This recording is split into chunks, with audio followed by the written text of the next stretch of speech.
മാം പറഞ്ഞ റിസോർട്ട് ഇത് തന്നെയല്ലേ?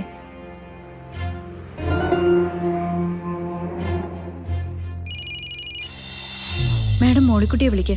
അപ്പം മാഡത്തിന് കാര്യങ്ങളൊക്കെ മനസ്സിലാവും. എന്നാ ശരി.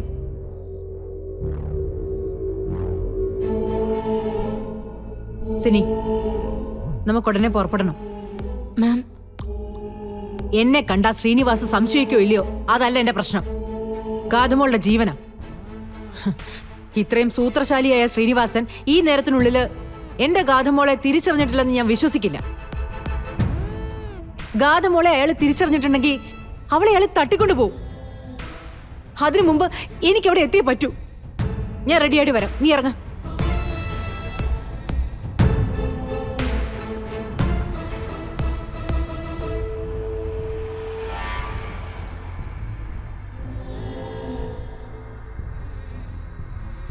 അനിയൻ സാറിൻ്റെ കൂടെ നടന്ന് ഒന്ന് പരുവപ്പെട്ടെന്ന് തോന്നുന്നുണ്ട്. കുറച്ച് ചിരിയൊക്കെ മുഖത്ത് കാണുന്നുണ്ട്. അച്ഛൻ മോൾക്ക് കൊടുത്ത സന്തോഷമല്ലേ?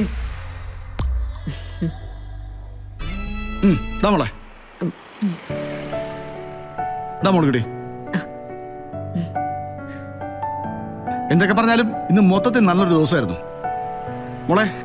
നമ്മൾ കുറെ കറങ്ങിയല്ലേ. കുറച്ചു നേരം മോക്ക് നല്ല ക്ഷീണം ഉണ്ടായിരുന്നു. അതാ ഞാൻ പോവാന്ന് പറഞ്ഞോണ്ടിരുന്നേ. പക്ഷെ ഇപ്പോ ആളാകെ മാറി അല്ലേ മോളിക്കുട്ടി? പിന്നെ അല്ലാതെ സാറേ, സാറിന്റെ കൂടെ നടക്കുമ്പോ ആർക്കെങ്കിലും ക്ഷീണം എന്ന് പറഞ്ഞ് മാറി നിൽക്കാൻ പറ്റുമോ? സാറ് ഫുൾ എനർജി അല്ലേ?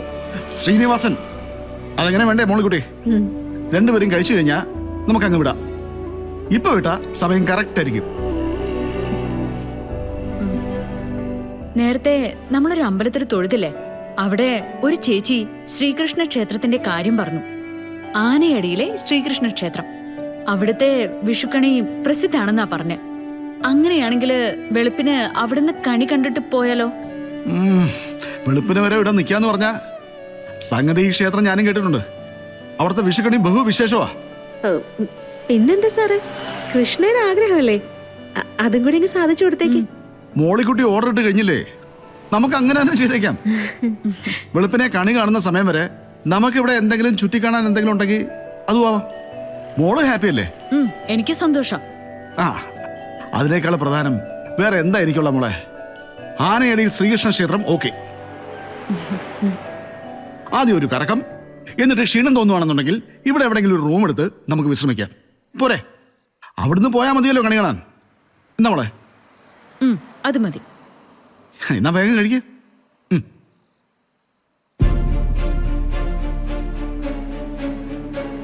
അതെ, റൂം എടുക്കുന്നത് നല്ലതാ. അപ്പോ അവൾക്ക് വരാൻ എളുപ്പമായിരിക്കല്ലോ. കിട്ടുന്ന നേരം എനിക്കൊന്ന് ഉറങ്ങാൻ വേണം.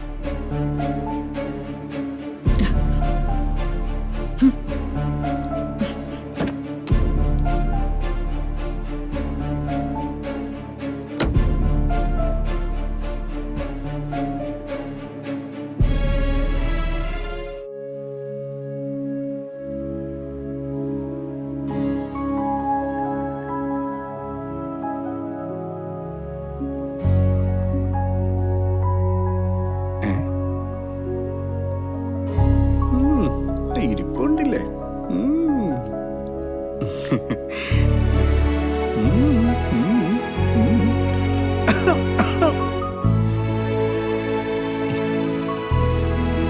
എന്താടോ?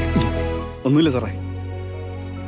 താമ്പനത്തിന്റെ തലയാട്ടിയത്? ഏയ്, ഇടയ്ക്കിടയ്ക്ക് ഇങ്ങനെ തലയാട്ടണ്ട സാറേ, അതൊരു എക്സസൈസ് അല്ലേ. ആ എക്സസൈസിന്റെ ഉദ്ദേശമൊക്കെ എനിക്ക് മനസ്സിലായി. താൻ അധികം ഇവിടെ ചുറ്റിപ്പറ്റി നിൽക്കണ്ട. എന്തു പറ്റി സാറേ? എന്തെങ്കിലും പ്രശ്നമുണ്ടോ? പ്രശ്നമൊന്നുമില്ല. പിന്നെ താൻ ചെല്ല്. അല്ല സാറേ, സാറെന്താ ഇങ്ങനെ ഒറ്റയ്ക്ക് ഇരുന്ന് ആലോചിക്കുന്നേ? അതും മുല്ലപ്പോക്ക് ചുറ്റിയിട്ട്. ഓ, ഞാനിവിടെ വെറുതെ ഇങ്ങനെ ആലോചിച്ച്. എന്താ ആലോചിച്ചെന്ന് പറ സാറേ. അല്ല, സാറിപ്പ ആലോചിച്ച കാര്യമേ നാളെ ആലോചിക്കുകയാണെങ്കിലേ എനിക്ക് മുല്ലപ്പൂ മേടിക്കണ്ടേ, അതുകൊണ്ട് ചോദിച്ചതാ. എടോ, തനിക്ക് എന്താ വെറുതെ എന്റെ സമയം തന്നെ കളയുന്നേ? അതിനിപ്പോ സാറിന് സമയം കിട്ടിട്ട് എന്തിനാ? സാറ് ചുമ്മാ കയറി കിടന്ന് ഉറങ്ങാൻ പോവില്ലേ? ആര് പറഞ്ഞു? എടോ, ഇന്ന് ഒന്നുമില്ല. പറ സാറേ, ഇന്നെന്താ പ്രത്യേകത? എടോ, തനിക്കെന്താ മനസ്സിലാവാത്ത? ഇന്ന് ഗാഥ ഈ മുറിയിൽ ഉറങ്ങാൻ പോകുന്നു. സാറിന്റെ ഇറക്കം കണ്ടപ്പോഴേ എനിക്ക് തോന്നിയതാ കൊച്ചു കള്ളൻ. എന്താ? അല്ല സാറിന്റെ ഈ മാന്യമായ രീതി കണ്ടപ്പോഴേ അറിയാതെ പറഞ്ഞു പോയതാ.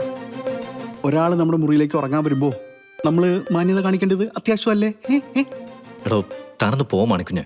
ഏയ് ഇന്നേ സാറിനോട് സംസാരിച്ചിട്ട് മതിയാവുന്നില്ല സാറേ. ഞാനേ കുറച്ചേറെ ഇവിടെ നിന്ന് സംസാരിക്കട്ടെ സാറേ, പ്ലീസ്.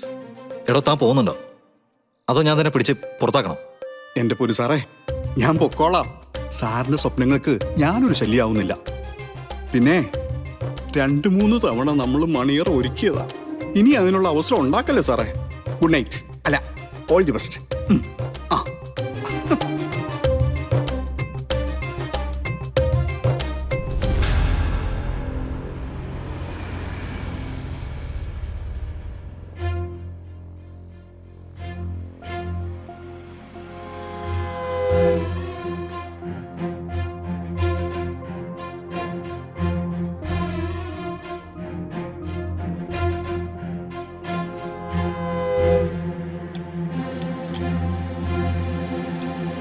മാം പറഞ്ഞ റിസോർട്ട് ഇത് തന്നെയല്ലേ?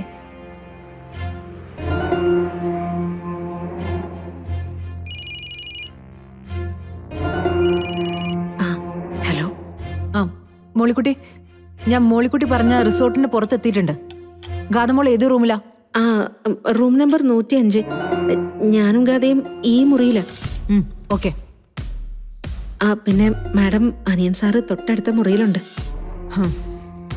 ഗാതമോൾ എന്ത് ചെയ്യാ? ഗാഥയ്ക്കിന്ന് കുറെ നേരമായിട്ട് നല്ല ക്ഷീണമായിരുന്നു. കളരിക്കല്ലേ വ്രതം എടുത്തതിന്റെ ക്ഷീണം. വന്ന ഉടനെ കയറി കിടന്നു. നല്ല ഉറക്കോ? ആ ശരി, മോളിക്കുട്ടി ഫോൺ വെച്ചോ. മാഡം ഫോൺ വെച്ചോളൂ.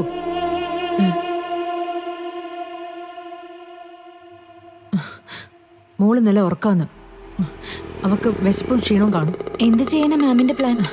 ആദ്യം അവളെ കുറച്ച് ഭക്ഷണം കഴിപ്പിക്കണം. ആ പാലും സ്നാക്സും ഒക്കെ എടുത്തു വെച്ച് നന്നായി. ഭക്ഷണം കഴിപ്പിച്ചിട്ട് മോളെ എങ്ങനെയെങ്കിലും ഇവിടുന്ന് കൊണ്ടുപോയേ പറ്റൂ. പകരം കൃഷ്ണ ഇവിടെ എത്തിക്കുകയും വേണം. അതെങ്ങനെയാ മാം? മോളിക്കുട്ടി സിൻസിയറായിട്ട് കൂടെ നിൽക്കുന്നുണ്ടല്ലോ, അവളോടും കൂടെ ആലോചിക്കാം. എന്തായാലും നമുക്ക് മോളെ കാണാം.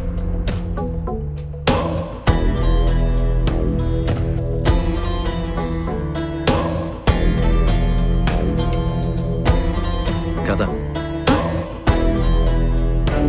ഈ മാണിക്കുഞ്ഞുണ്ടല്ലോ, എന്തു പറഞ്ഞാലും അയാൾക്കൊരു കളിയാക്കല. ഇന്ന് നമ്മള് എന്റെ ബെഡ്റൂമിൽ ഉറങ്ങുന്നെന്ന് പറഞ്ഞപ്പോ അതും പറഞ്ഞ അയാൾ എന്നെ കളിയാക്കുമായിരുന്നു. നമ്മളിന്ന് അവിടെ ഉറങ്ങുന്നത് ഞാൻ തന്നെ പ്രതീക്ഷിച്ചിരിക്കും. നഷ്ടപ്പെട്ട കുറെ ദിവസങ്ങളുണ്ട്. ഇനി അങ്ങനെ പാടില്ല. താൻ വന്നാ മതി.